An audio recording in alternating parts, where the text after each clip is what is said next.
เดี๋ยวจะลองสอนดูว่าพี่ทำ PowerPoint ยังไงให้มันเร็ว แบบไม่ต้องใช้ VG อันแรกคือ Quick Access Toolbar ก็คือ E bar ข้างบนเนี่ย เรามีเซตไว้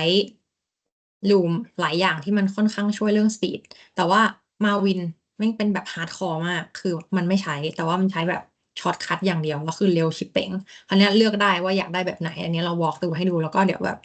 ลองทำ2-3 อย่าง เตรียมไอเทมมา 2-3 อย่างให้ดูว่าแบบมันมีทริคที่เราควรจะรู้ งั้นเดี๋ยวจะ walk through ไอ้บาร์นี้ให้ก่อนแล้วกันนะ ก็ อันแรกสร้าง text box out q เดี๋ยวนะเดี๋ยววะ out q สร้าง text box out q เนาะ text box อันนี้ก็เอาไว้แบบเขียนนู่นเขียนนี่เพิ่ม list แบบนี้ก็คือ out shift แล้วก็ลูกศรขวา right arrow ถ้าจะเอาออกก็เอา shift tab อันนี้น่าจะคุ้นๆตอนโค้ดอยู่แล้ว แล้วก็ขึ้นลงอย่างนี้ up down เท่ากับ out shift แล้วก็ arrow up down ดุดเนาะแล้วก็อันที่คุยอันนึงคืออันนี้น่าจะรู้แหละ F2 select กับไม่ select ใช่ปะถ้าเราแบบตุดขยับไปขยับมา อันนี้คือซ้ายขวาก็คือต้อง F2 ก่อน แล้วก็บวก Control Alt แล้วก็ Arrow ไหลขึ้นลงซ้ายขวา อันนี้มันก็จะไปเหมือนกับ Anchor กับขอบของเพจ ถ้าอยากให้อยู่ตรงกลาง Control Alt M Control Alt C Control Alt M เท่ากับ middle คือแบบ in the บนล่างมันจะอยู่ข้างบนแบบตรงนี้มาอยู่ Control M มันจะอยู่ตรงกลาง แล้วก็ Control Alt C มันจะ center แบบซ้ายขวา อันนี้ถ้าไปอยู่ทางซ้ายแล้วพี่มาอยู่ตรงกลางก็จะมาแล้วก็อยู่ตรงนี้ก็ middle นี่ก็ quite handy อันนี้ถ้าเราอยากจะ align แบบ text box หลายๆอัน แล้วมันแบบเดี๋ยวก่อนทำไงดีวะจืดจืดระบายสีเลยดีกว่าเดี๋ยวทำให้ดูว่านี่นี่ อันนี้ลดขนาดก่อน อันนี้คือชิปซ้ายชิปขวาขึ้นลงถ้าขึ้นก็จะใหญ่ขึ้นลงก็จะลดลง แล้วก็ให้มันอยู่ตรงกลาง อันนี้เราใช้ Alt ไอตัวช็อตคัทเปล่าๆของ Microsoft แล้วก็ Alt HAT M meter อุ้ยชิบหายมันเป็นงั้นแหละignore ช่างมันนี่ Alt HATM มันก็จะมีอยู่ตรงกลางแล้ว แต่ว่าเมื่อกี้มันแบบฟิตความสูงของ text box ด้วย อันนี้มันปรับให้มันเป็นแบบฟิตเมื่อกี้คือ Control 8เห็นไหมมันจะแบบแล้วแต่ความสูงนี่เราชิปบวกชิปขึ้นแล้วก็ถ้าสมมติเราแบบมีคอนเทนต์ more content มันตอนนี้มันยังแบบอัตโนมัติสมมติเราเพิ่มมันใช่ป่ะแล้วเราอยากจะฟิตเราก็ Control 8มันก็จะติดแบบนี้อะไรวะจุดอ๋อนี่อยากทำให้มันสูงเท่ากัน Control Shift E นี่นะ same height Control Shift E นะคะ แล้วก็อันนี้ถ้าจะให้มัน align มันสูงเท่ากันก็ Control Alt ขึ้น มันคือท่าเดียวกับที่มันขึ้นลงแบบนี้แหละ แต่ว่าถ้าเรา select 2 อันมันก็จะแล้วก็กดลงปุ๊บมันก็จะเท่ากัน อย่างนี้ quite nice แล้วก็สมมุติเมื่อกี้มันคือความสูงเท่ากัน ถ้าอยากให้ความยาวเท่ากันเดี๋ยวอันนี้เรา Control 8กันมันเยอะเกะกะอยากให้ความยาวเท่ากันใช่ปะกดอันแรกที่เราอยากให้มันยาวเท่ากดอีกอันนึงแล้วก็ Control Alt E นี่แล้วก็ซ้ายขวา ถ้าเป็น same width นะ same width คือ Control Alt E อันนี้พี่จะแปะซะหน่อยให้มันเต็มหรือว่าชีฟขึ้นให้มันเพิ่มคราวนี้เราจะชอบใช้ Alt 1อันนี้มันจะเป็นไอ Alt เปลี่ยนสี text แม่ง ความสูงหายช่างแม่งบวกใหม่ คือ อีช็อตคัทข้างบนเนี่ย ถ้ากด Alt มันก็จะเป็น1 2 3 4ซึ่งเนี้ยเราปรับเองได้ ส่วนพี่อะอะไรที่มันเกี่ยวกับ text box เกี่ยวกับสีอะพี่จะใช้1 2 3อย่างเมื่อกี้เปลี่ยนสีก็เป็น text สีขาว พี่ก็ select text box Alt 1แล้วก็แบบใช้ลูกศรจิ้มๆๆๆๆเอาหรือว่าบางทีก็ใช้เมาส์เพื่อเปลี่ยนสีอะไรก็ว่าไป อันนี้เอาใช้สีขาวไปก่อนแหละฮึบคราวนี้ e เนี่ยมันไม่ค่อยจะ intuitive เท่าไรเนาะจริงๆคือวิธีที่เราคิดคือ Control กับ Alt มันจะแบบ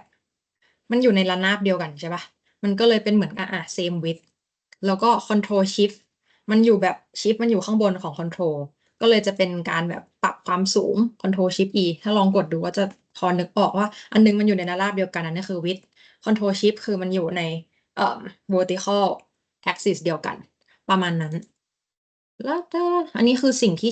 ใช้ค่อนข้างบ่อยเลยแหละ Alt E เนี่ยเดี๋ยวจะทำให้ดูในลิสต์ หวังว่ามันจะไม่เร็วเกินไป แต่ว่าพอข้อดีของมันที่มันเป็นวิดีโอคือมัน pause ได้ แล้วก็ถ้ามีคำถามก็ถามได้ อืม มีอะไรอีกวะโอเค มีอีกอันหนึ่งที่ค่อนข้าง handy คือเรามีแบบ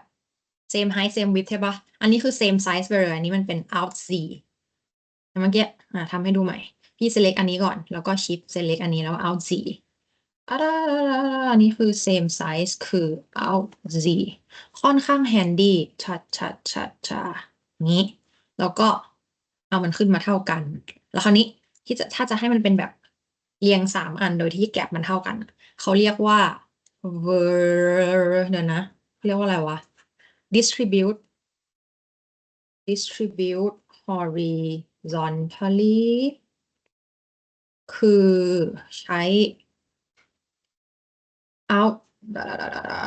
out บวก shift บวก h เพราะว่าเป็น horizontal เดี๋ยวนี้พี่เพิ่ม width หน่อย แล้วก็อันนี้ Control Shift C Control Shift V Save แบบ Copy and Paste Format คือ Control บวก Shift บวก C V นะคะจึ๊ดๆๆนี่เด้งมันขึ้นไปข้างบนก่อนอันนี้ชึบ Distribute horizontally Alt Shift H นี่มันก็จะ horizontal อันนี้มันจะค่อนข้าง handy แล้วหรือถ้าจะให้มันเป็นแบบเดี๋ยวก่อน ถ้าจะให้มัน distribute แบบ vertical ตึ๊บyou can guess it Alt Shift V เนี่ยมันก็จะเป็นแบบนี้ เพราะงั้นจึ๊บ distribute vertically V ทาดาแล้วก็อันนี้อะไรวะเนี่ยจึ๊ดนี่ สมมตินี้จะเรียงกัน V ปุ๊บสวยงามเร็วมาก แล้วก็ถ้าจะเห็นคือตอนนี้ text เรามันแบบมันอยู่ชิดขอบมากเลยอะแบบ margin มันไม่ค่อยสวยงาม พี่จะใช้เดี๋ยวจะ go ตัวอันนี้ให้ดูนะ แต่ว่ามันจะมีอีปุ่มเนี่ยคือ increase margin คือจิ้มไปแล้วมันก็จะสวยขึ้นนี้จะ increase ให้มันแบบสวยๆหน่อยแล้วก็ V ซะหน่อย อย่างนี้ อันนี้มันจะใช้ในการแบบพวกเพจที่โชว์เดี๋ยวนะเพจที่มันจะชอบมีแบบ topic อยู่ตรงเนี้ยแบบมีหลายๆอันชึบ V แล้วก็ Alt Q แล้วก็แบบ description แล้วก็อยู่ตรงนี้อยู่ตรงนี้ remarks แบบเนี้ยไอตัว V ซะหน่อยไอตัว margin เนี่ยมันจะค่อนข้าง handy อย่าไปทำแบบมีกรอบสีแดงเราสร้าง text box ทับแล้วเขียน topic นะนี่ทุเรศมากถ้าใครทำแบบนี้จะโกรธมากอย่าไปทำให้มันอยู่ในนี้แหละจะได้อยู่ตรงกลาง แล้วก็ถ้ามันเข้ามาเยอะไปเราก็ถอยมันขึ้นไปเออซึ่งอีปุ่มเนี้ยพี่ใส่ไว้แถวนี้ แต่ว่าถ้าไม่ได้ใส่ไว้มันจะอยู่ตรงไหนวะ margin อยู่นี่ format แล้วก็ text box ใช่ป่ะก็อยู่ตรงนี้แล้วอยู่ก็ add to quick access toolbar ใส่เข้าไปมันก็จะมาโผล่ตรงนี้หรือมันก็อยู่ข้างบนแล้วก็ตึ๊ดแล้วแต่บางทีตอนแรกมันจะโผล่มันไปอยู่ข้างบนพี่ไม่ชอบพี่จะให้มันชิบหายแล้วกูจะให้มันลงมายังไงวะเนี่ยชึบ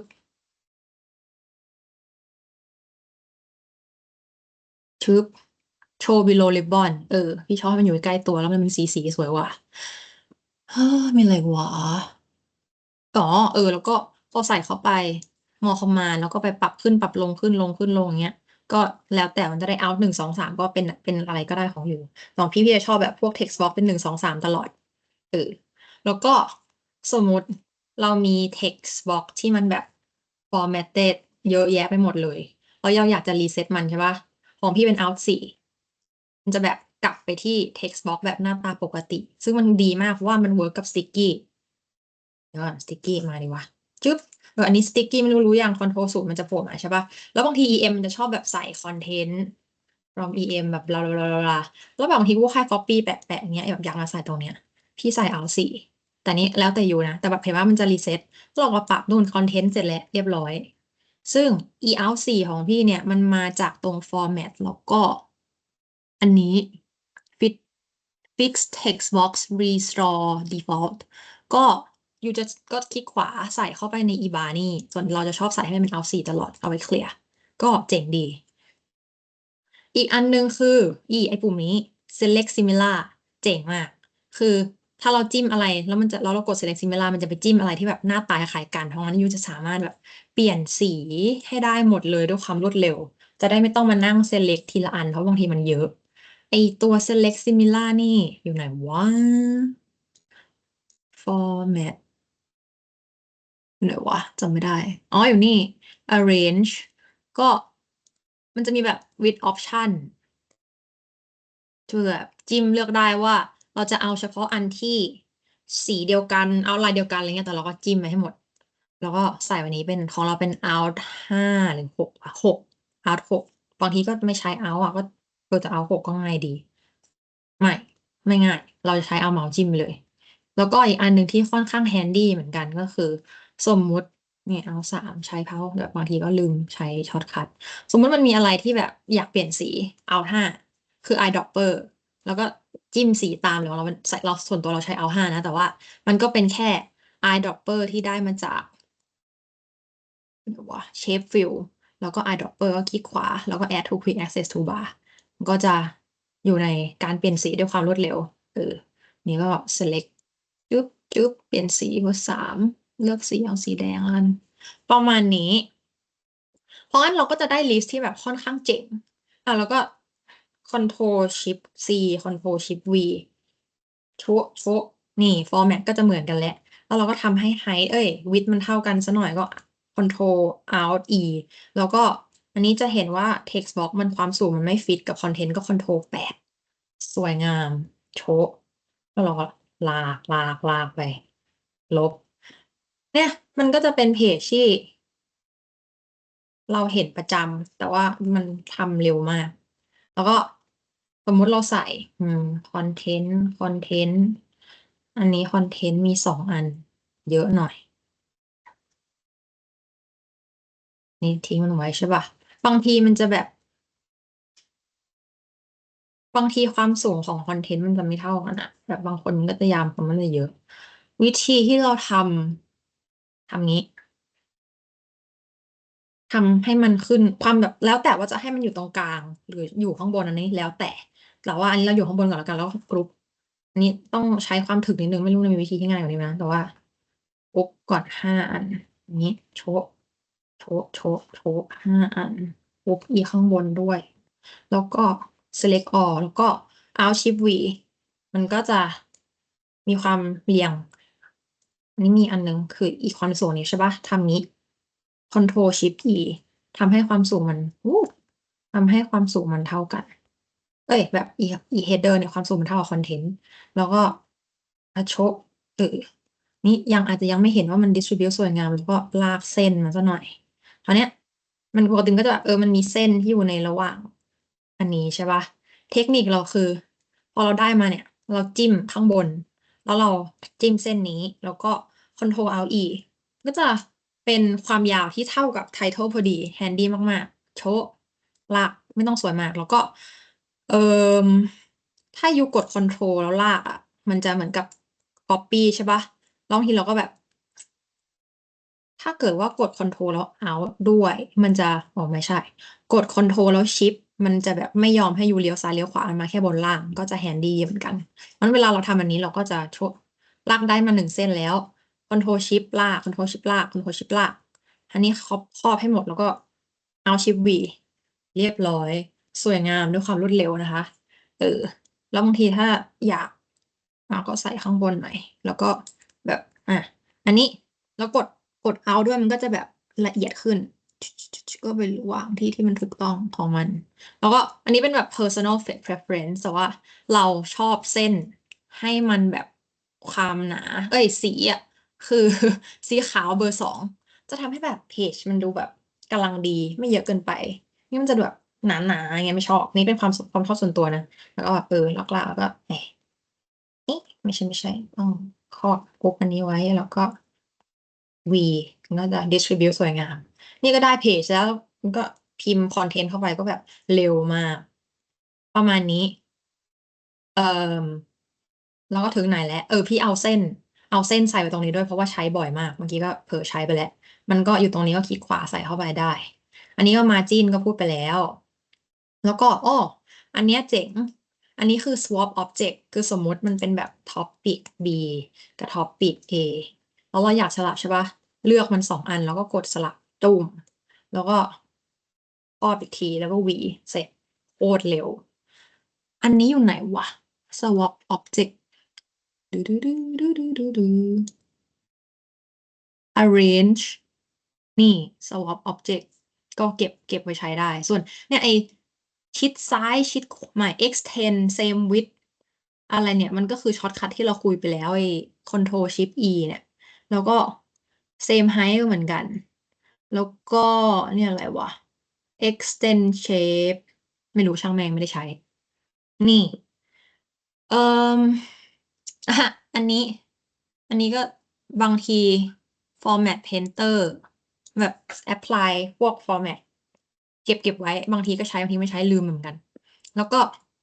new slide คือเราอย่างนี้ใช่ป่ะ select หน้าแล้ว control M ก็จะสร้าง new slide นี่อยู่แล้วแล้วก็ control comma จะเพิ่ม section ก็แบบsection 1มันจะที่ใช้ section ค่อนข้างเยอะแบบใช้เป็นแบบ section อันนี้เป็นแบบแบ็กอัพ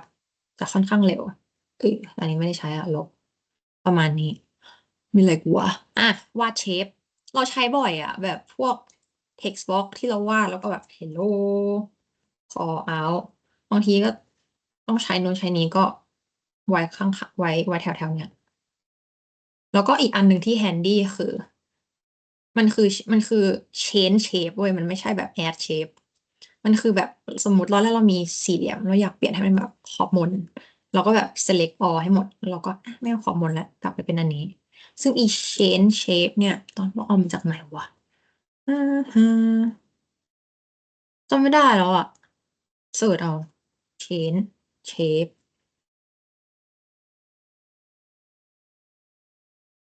shape เอามาจากไหนวะดึ๊บดึ๊บหาก่อนนะลืม draw no insert บางทีเนี่ยคือที่เซฟไว้เพราะว่าใช้บ่อยมากแล้วก็จะลืมแล้วเนี่ยว่านี่ format change shape ก็คลิกขวายัดเข้าไปมันก็ทำให้เราไม่ต้องไปแบบเปลี่ยนด้วยความรวดเร็วอยากเปลี่ยนขอบส่วนใหญ่ใช้ขอบมนประจำเลยหรือแบบอืมเปลี่ยนจาก3 เหลี่ยม4 เหลี่ยมอะไรเงี้ยก็เปลี่ยนไปเรื่อยอยากเป็นงี้ได้หมดเร็วดีอันนี้กลับขึ้นไปแล้วเราเกะกะ แล้วก็อีกอย่างหนึ่งที่ครูคือแบบคอนโทรล5คือแบบซูมอินสมมติบางทีเราทางนี้คอนโทรล5จะซูมแล้วก็คอนโทรล4วะจะเป็นอย่างเงี้ย EM mode เขาจะชอบเรียกแบบ EM มันจะเข้าดูขอดูสไลด์ซอร์เตอร์ก็นี่คอนโทรล4คอนโทรล5มันจะเอาไว้สลับกันโคตรเจ๋งมีอะไรอีกวะดูกลับขึ้นไปลูกไม่เอาอ๋อบางทีอันนี้ก็แบบบางทีเราก๊อปปกติสไลด์ Mackenzie มันเป็น Arial อยู่แล้วป่ะแต่ว่าสมมติเราก๊อปมาจากที่อื่นแล้วมันกลายเป็นฟอนต์ Tahoma Random ก็เปลี่ยนตรงนี้เลยง่ายๆไม่ต้องไปกดนั้นแล้วก็ฟอนต์ไซส์บางทีก็ใกล้มือดีง่ายก็อีไกด์เนี่ยมันค่อนข้างช่วยได้เยอะเวลาที่แบบเรา make sure ว่าคอนเทนต์เรามันไม่แบบล่าออกไปข้างนอกเพราะแบบมันจะมีเยมบางคนที่แบบแม่งโคตรจี้เรื่องฟอร์แมตเห็นปะคือจริงๆแล้วคอนเทนต์ที่ดีมันต้องแบบอยู่ในเส้นสีแดงนี้ก็เอาไว้เปิดปิด เอาไว้เช็คดูว่าสไลด์เรามันแบบอยู่ในขอบหรือเปล่าอย่างนี้โชว์ซึ่งเอาไกด์มาจากไหนวะวิวไกด์มันอยู่ตรงนี้ก็ใส่เข้าไปใน Quick Access Toolbar แล้วก็อันนี้โคตรแฮนดี้เลยแต่ว่าไม่รู้ว่าพอเป็น Outlook ใหม่แล้วมันจะเปลี่ยนหรือยังคือมันคืออีปุ่มนี้พวกนี้ของที่บริษัทเราให้มาเซ็นสไลด์แอสใช่ป่ะพี่เอามาทั้งพี่ก็คลิกขวาเซ็นสไลด์แอสมาไว้ตรงนี้เลยแล้วแบบเวลา EM มันจะดูอะไรเงี้ยก็ select ไป2 หน้าใช่ป่ะแล้วก็กดตรงนี้เราดูอาจจะส่ง PDF จะเป็น PowerPoint แล้วก็จะส่งให้หมดหรือจะส่ง select slide แล้วก็แบบจึ๊บมันจะไปสร้างอีเมลแล้วก็แบบส่งให้ EM มาไปดูง่ายดีมากๆจะได้ไม่ต้องแบบเซฟ copy อะไรเงี้ยเออส่วนอันนี้อ๋ออันนี้ใส่มาแต่ไม่ค่อยได้ใช้อ่ะคือไอ้ที่เราทำเมื่อกี้จะไอ้อย่างเงี้ยมันมีปุ่มที่มันทำได้และแต่สุดท้ายเราไม่ได้ใช้อ่ะแต่ก็กองไว้ก่อนอันนี้อันนี้คือแบบเป็นแบบเหมือนกิจเหมือนไกด์อะแต่แบบ on steroid คือแบบถ้าอยากจี้มากๆอันนี้คือเราเก็บไว้สำหรับ EM ที่แม่งแบบบ้าเวลาทำแบบฟิกแล้วแบบแม่งอยากสวยมากๆโอ้แล้วก็อันนี้เส้นมันไม่ถูกก็แค่ลากอีกทีอุ้ยชิบหายชืบ สงสัยเราจะไปเผลออันกรุ๊ปมันก็กรุ๊ปใหม่ก็ได้วะอันเนี้ยยังช้าอยู่ไม่รู้เหมือนกันว่ามันมีวิธีที่ง่ายกว่านี้ไหมนะแต่ว่าเราใช้เมาส์แค่ลากๆขอบๆไปตึ๊บก็นี่จบปึ๊บเรียบร้อยสวยงามแก้ได้อย่างรวดเร็วแล้วก็ไอ้ปุ่มนี้ก็โคตรโกงคือบางทีแบบมันมีเด็กแบบเป็น100 หน้าใช่ป่ะแล้วแบบอันนี้เอ็มแบบเอาไปใส่แบ็กอัพนี่มีปุ่มเนี้ยชึบแล้วมันไปใส่แบ็กอัพให้เลยแล้วมันครีเอทหน้าชื่อแบ็กอัพให้ด้วยซึ่งอีปุ่มนี้มันอยู่ตรงนี้ค่ะ อยู่ไหนวะเมื่อกี้เห็นอยู่มาโชว์นี่ home arrange แล้วก็move to backup quite nice มีอะไรอีกนี่คือไอคอนนี่คือไอคอนแบบไอ้พวกเนี้ยที่เราหาได้จากหน้านี้ไอคอนกับตัว A ค่อนข้างแฮนดี้แบบบางทีอยากเพิ่มความตะมุตะมิให้เพจเราก็เออจิ้มเลือกไปแล้วก็ เปลี่ยนสีหน่อยจริงๆบางทีใช้ช็อตคัทก็ไม่ค่อยนะแต่แบบได้ตึ๊บไว้ตรงนี้สวยๆลากแล้วเงี้ยมันก็จะเพจมันก็จะดูแบบมีอะไรขึ้นถ้าแบบคอนเทนต์มันกากก็ใส่ไอคอนเพิ่มก็อยู่ตรงนี้แล้วก็อันนี้ก็คือพวกไอ้บับเบิลนี้ก็ค่อนข้างแฮนดี้แบบบางทีเขาจะชอบขอแบบตัวเลขหน่อยก็ใส่เข้าไปใส่เข้าไปอันนี้เราก็แองเกอร์แค่บนกับล่างอันนี้ให้มันอยู่ตรงให้มันอยู่ตรงสมมติเลข 1ให้มันอยู่ตรงกลางก็ Ctrl Alt M นี่แล้วก็ชึบ Alt Shift V vertical เรียบร้อยอันนี้ไปก๊อปเลขจาก Excel ก็ได้ก็แบบ1 2 3เอ้ยอะไรวะภาษาไทยไม่เอาปึ๊บก็ปรับไปเปลี่ยนสีให้หมดสีขาวขอบแดงก็ได้ ใช้ช็อตคัทหน่อยไม่ค่อยได้ใช้เลย1นี่ก็เป็นกิมมิคเล่นอะไรไปเรื่อยอ่ะแล้วบางทีแบบเราอยากจะไฮไลท์คอนเทนต์ from EM อันนี้สำคัญอันนี้ก็สำคัญไฮไลท์ไปแล้วแบบมันจะมีบางคนที่แบบเดี๋ยวอยากให้ไฮไลท์มันเป็นสีไม่ใช่สีดำก็ select ใช่ป่ะแล้วมันจะมีอีปุ่มนี่เลือกสีได้โชว์แบบไฮไลท์เฉพาะ Botex ซึ่งอันนี้รู้สึกว่ามันจะเป็น Special Command ของ Mackenzie มั้งแล้วมันไม่ค่อยเข้ากับอันนี้เนาะเปลี่ยนสีเลือกแม่งเลยชุดทักนี่เป็นธีมเดียวกันแล้วเปลี่ยนนิดหน่อยเสร็จซึ่งอีปุ่มนี้แบบเป็นปุ่มคือมันเป็นแบบสไลด์สมัยก่อนที่มันเป็นวันเฟิร์มเทมเพลตอะมันจะใช้สีแบบนี้เยอะไอ้ปุ่มเนี้ยมันแต่เดี๋ยวนี้มันไม่ค่อยได้ใช้แล้วแต่ถ้าอยากได้มันจะซ่อนอยู่ในนี้คือหน้าโฮมฟอนต์แล้วก็เดี๋ยวโฮมฟอนต์ แล้วก็ Color Botex ก็คลิกขวาแล้วก็เซฟไว้ที่ Quick Access Toolbar ก็จะเจ๋งมากนี้เอาขึ้นไปอันนี้คืออะไรวะไม่ได้ใช้เลยdelete from multiple page อันนี้ก็คูลดีสมมติมันมีแบบตอนแรกมันมีสติกเกอร์ว่าเนี่ยมันยังวิบอยู่จุ๊บแล้วก็แบบใช่ Ctrl E คืออยู่ตรงกลาง Control Left ก็ Control L Control R คืออยู่ตรงซ้าย อันนี้คือ Control E อยู่ตรงกลาง แล้วก็นี่ Control Shift M Control Shift C ใช่ป่ะ แล้วก็เพิ่มซ้าย Control Shift มากกว่า Control Shift น้อยกว่า คือลดขนาด นี่แล้วก็ประมาณนี้ ไม่ โอ้ น่าเกลียดมากเลย แต่สมมติแบบเราจะแปะ แปะ แปะไว้เงี้ย แบบเด็กเรามันก็จะมีวิปอยู่เต็มไปหมด แล้วมันถึงวันหนึ่งมันเสร็จแล้ว หรือเราไม่ต้องใช้แล้วเราก็ select แล้วก็ select from multiple pages แล้วก็ดืดดืดดืดดืดหน้าที่มันมีอะแล้วก็ delete from slides ก็จะหายไปค่ะ เจ๋งมาก หรือเอาไว้แบบลบพวกสติกกี้ก็ได้จำไม่ได้เว้ยว่าเอานี้มาจากไหน delete from multiple slides เดี๋ยววะจำไม่ได้อ่ะ หาก่อน delete from โอเค ถ้ามันไม่อยู่ตรงนี้มันก็ต้องอยู่แบบ walls นี่ home tools แล้วก็ delete from multiple pages ไอ้แถวเนี้ยมันจะมี advanced อะไรอยู่ก็ลองไปนั่งไล่ดูก็ได้ว่ามีอะไรที่ชอบใช้หรือเปล่า เออ ก็อันนี้อะไรวะ โชว์คือ อันนี้มันไม่ค่อยได้ใช้อ่ะ เดี๋ยวนะ แบบปิดไอเนี่ย แต่อันนี้ช่างมันเถอะไม่ได้ใช้เลย ใส่มาทำไมก็ไม่ต้องเอาออกเลยว่ะ remove อันนี้ คือถ้าจะเห็นคือเราเป็นคนที่ชอบทำงานโดยที่ปิดอีบาร์เนี้ยขึ้นออกไปเพราะมันเกะกะใช่ป่ะแต่บางทีเราอยากจะแบบทำอยู่แล้วอยากจะใส่สติ๊กเกอร์อยากจะใส่ซับไตเติลแบบ Hello this is a recording from June 14 2024อะไรเงี้ยก็สมมุติทำอยู่ไม่มีลบไปแล้วอยากได้กลับมาก็เอาทับ subtitle กลับมาบลาบลาหรือว่าอยากได้สติกกี้เอาใหม่ subtitle อยากได้ on page เอาสติกเกอร์แบบอะไรวะเนี่ยแล้วก็มีอยู่แล้ว illustrative preliminary อะไรเงี้ยก็อยู่ตรงนี้ง่ายดี อันนี้ bullet คือจริงๆเรามีไอ้นี่อยู่แล้วใช่ป่ะไอ้เอาชิปลูกศร แต่ว่าบางทีถ้าเกิดว่าเรา copy content มาจากไฟล์อื่นแล้วเขาทำไม่ค่อยดี bullet มันเละๆมาก็ใช้อันนี้แก้ auto save สำหรับพวกใส่ไว้ใน SharePoint ก็ไม่มีอะไร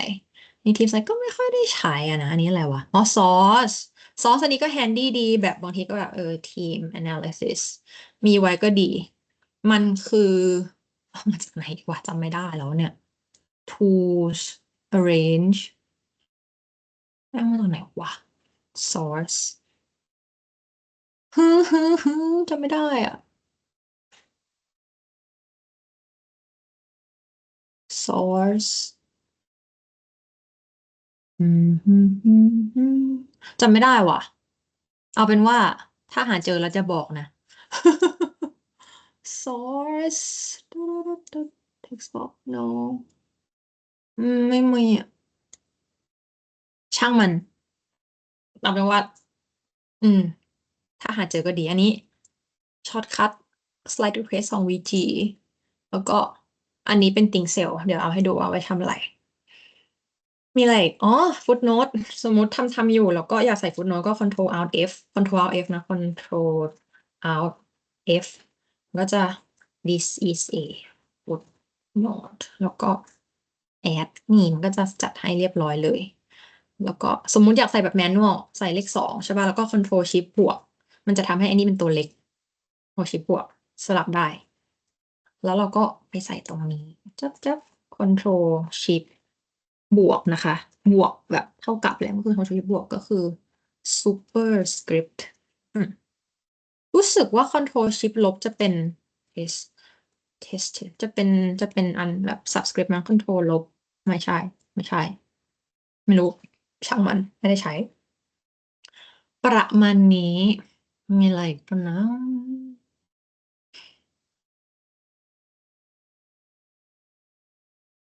ไม่มีอ่ะ คิดว่าไม่มีอ่ะ ตอนนี้ก็เร็วแหละอ่ะ อันนี้จะลองทำให้ดูว่าสมมติตอนแรกเรามีเพจนี้แล้วเราอยากทำให้มันเป็นแบบ3 ใน 4เราจะปรับยังไง ซึ่งแบบตอนแรกถ้าเราทำอันนี้ไม่เป็นเราจะแบบชิบหายต้องส่งไปหา VG ใช้เวลานานอะแต่จริงๆแล้วมันทำไม่ยากเอาแบบง่ายๆก่อนคือแค่ รอบนี้ใช่ปะแล้วเราก็อีปรับให้มันความยาวมันเท่ากันนี้มันก็โอเคลดขนาดนิดหน่อยก็ได้เราค่อยลากไอ้นี่เข้าไป2อันใช่ปะแล้วก็ Ctrl Alt ขวาซ้ายอันนี้อย่างนี้ก็ยังน่าเกลียดอยู่เพราะนี่มันอยู่ตรงนั้นก็ให้มันอยู่ทางซ้ายอย่างนี้ก็ได้แล้วเสร็จแล้วแล้วก็จะใส่แบบkey take away ด้านนี้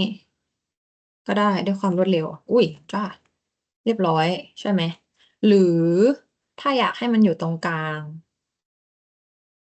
ก็ให้ทุกอย่างอยู่ตรงกลางก็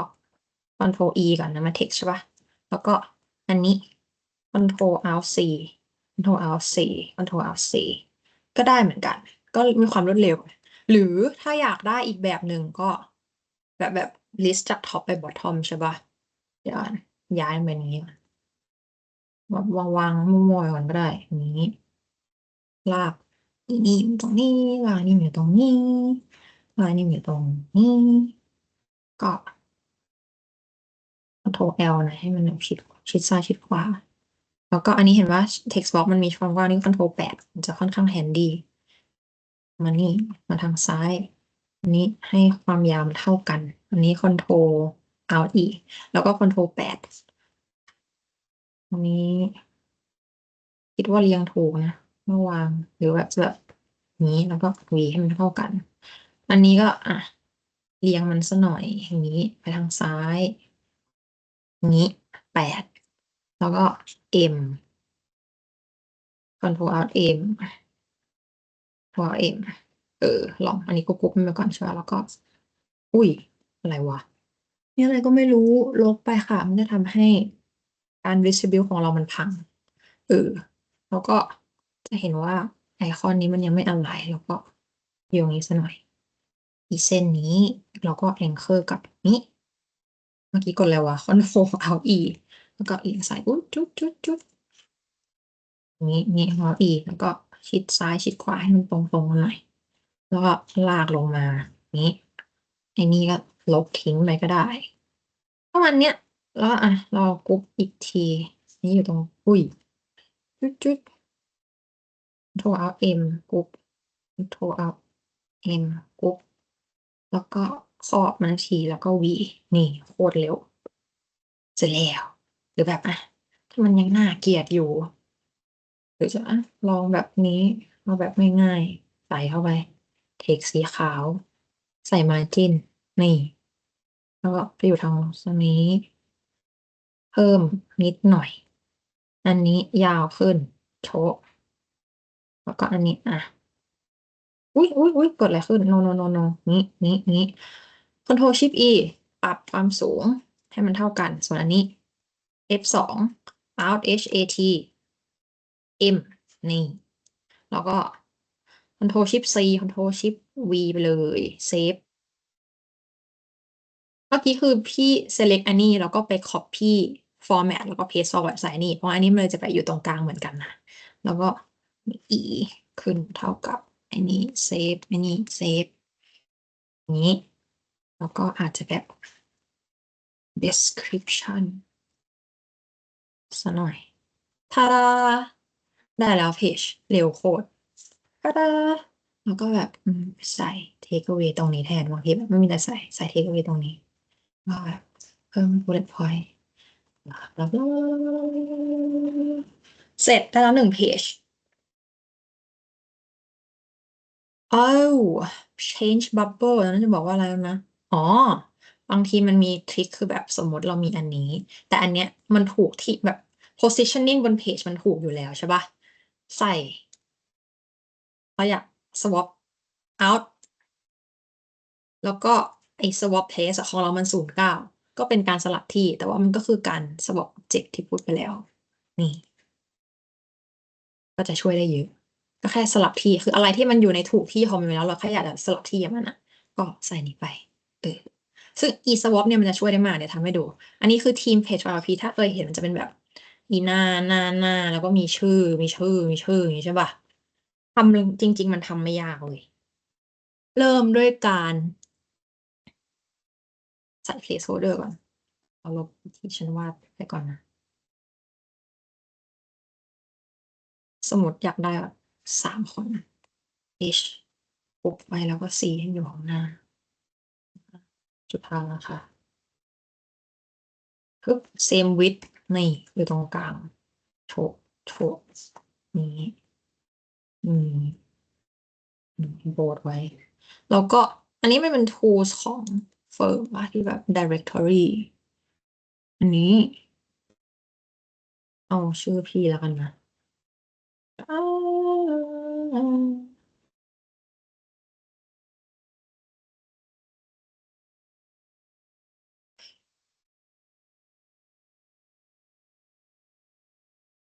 มาบัวะเออนี่ข้อดีของการเป็นคนไทยชื่อมีคนชื่อนัทุชาคนเดียวในเฟิร์มแปะเข้ามา อันนี้แล้วก็ select ไว้ก่อน แล้วก็ out 4 same size แล้วก็ out 09ของพี่นะมันเอาไว้สลับนี่นะทุกทาได้แล้วแล้วเนี่ยก็สลับอันนี้อันนึงก็สลับเสร็จแล้วอันนี้เราก็แบบพิมพ์ชื่อหลายๆคนได้รูปมาแล้วเราก็มาเรียงใส่ placeholder ของเรามันก็เสร็จแล้วหรือแบบถ้าอยากได้แบบ5 คนว้าวแบบ5 คนก็กรุ๊ปโอแม่งหน้ากูเต็มหมดจึ๊บจึ๊บจึ๊บจึ๊บจึ๊บจึ๊บจึ๊บกรุ๊ปไว้งี้เอาชิป H นี่ปุ๊บมันสักหน่อยทำไมอะไม่ค่อยสวยอันเนี้ยได้ละ5 คนจะทำ10 คนอะไรก็ท่าก็ประมาณนี้แหละถ้าทำแบบเยอะกว่านี้แบบลิสต์เป็นเยอะมากๆก็ทำแบบนี้ลดไซส์สักนิดนึงต้องแบบเฮ้ยลดไซส์8อย่างเงี้ยก็จะเคยเห็นว่าบางทีมันจะมีแบบเพจใช่ไหมมีแบบเพจนี้แต่หน้ากูชุบแล้วก็จะเคยเห็นที่มันแบบมันมีหลายๆคนแล้วก็ทำแบบนี้แล้วก็หลายๆคอลัมน์เออปุ๊บปุ๊บปุ๊บปุ๊บจุ่มเนี่ยเมื่อกี้ out shift h ก็จะเป็น horizontal แบบนี้ค่ะเออก็ทำค่อนข้างเร็วขออนุญาตลบหน้านี้ทิ้งไม่ไหวว่าอายไม่มีหน้ากูเต็มหมด โอเค นี่คือเล่าแถบของเราแล้วก็ how to ทำ list เขาเรียก think cell อ่ะเห็นบางเด็กแบบเห็นบางคนมันทำ data มาไม่ค่อยดีแบบข้างในเนี้ยสมมติเดยวมันเป็นแบบทศนิยมอ่ะจริงๆแล้วอ่ะมันโชว์ทศนิยมได้ตรงนี้คือคลิกที่ตัวเลขใช่ป่ะแล้วก็อีเลข4เนี่ยมันก็เลือกได้เลยว่าจะเอาแบบไหน จะได้ไม่ต้องมานั่งแบบฮาร์ดโค้ดมันจริงๆแบบข้อ principle คือใส่ data ที่ละเอียดที่สุดเข้าไปใน Excel ที่อยู่ตรงนี้ ถ้าเป็นไม่ได้นะแล้วก็มาเลือกเอาว่าจะให้มันหน้าตาเป็นยังไงด้วยอีกชั้นหนึ่งตรงนี้ง่ายกว่ากันเยอะ แล้วก็สมมุติตุ๊บสมมุติมันเป็นแบบ ตัวเลขที่แบบใหญ่มากๆคือจริงๆมันจะมีวิธีอีกให้มันแบบคูณ10อะไรเงี้ยนะแต่ว่าช่างมันเอาประมาณนี้ไปก่อนอู้น่าเกลียดมากเลยโอเคใส่ก็ได้วะเอาไปจึ๊ดเด็กละอุ้ยนี้ความน่าเกลียดของมันใช่ไหมก็เราควรจะให้มันเป็นทศนิยมเราก็เลือกคูณ6ไปเลยทาดาอันนี้เป็นอาจจะเป็นตัวอย่างที่ไม่ค่อยดีนะคะเพราะ8นี้มันใหญ่เกินไปเอาลงมาหน่อย นี่ก็น้อยไปอีกเว้ยใส่0ประมาณเนี้ยมันก็จะเป็นทศนิยมโชะกับกำลัง 6เราก็ใส่นี้เข้าไปเราก็จะบอกว่ามันคือ something แล้วก็หน่วยเป็นแบบไทยบาทมิลเลียนเนี่ยก็จบแหละไม่ต้องมานั่งหารคือใช้ไอเนี่ยเป็นตัว front end ง่ายกว่ากันเยอะแล้วก็บางทีเราจะชอบใช้อย่างนี้มากกว่าแล้วก็ดึงเส้นมานี่ ลากคอปึ๊บได้แล้วชาร์ตสวยงาม1 อันมาเนี่ยอืมแล้วก็มีอะไรกวางอีตัวเลขตรงนี้มันก็ปรับได้นะลองเล่นเล่นดูแต่แบบนึกอะไรไม่ออกจิ้มซ้ายจิ้มขวาเดี๋ยวมันมีแบบมันทำได้หลายอย่างมา มอ๋อแล้วก็ไอเนี้ย e-buffer นี่ใช่ปะคือ think cell อ่ะมันจะมีหลายๆอย่างที่เราทำได้ แต่ว่ามันจะมีสิ่งหนึ่งที่มีอยู่ช่วงหนึ่งเราหาไม่เจอทำยังไงถึงจะ connect dot บน think cell อุ๊หายไปไหน PowerPoint แชร์สกรีนหายเว้ยแชร์สกรีนหายไปไหนวะจึ๊บจึ๊บอีจุดพวกเนี้ยนั่นแหละขออภัยอยากจะลากเส้นอะคือทำให้ดูให้มันละเอียดกว่านี้ดีกว่าปึ๊บสมมุติมันเป็น x axis ที่2.5เท่ากัน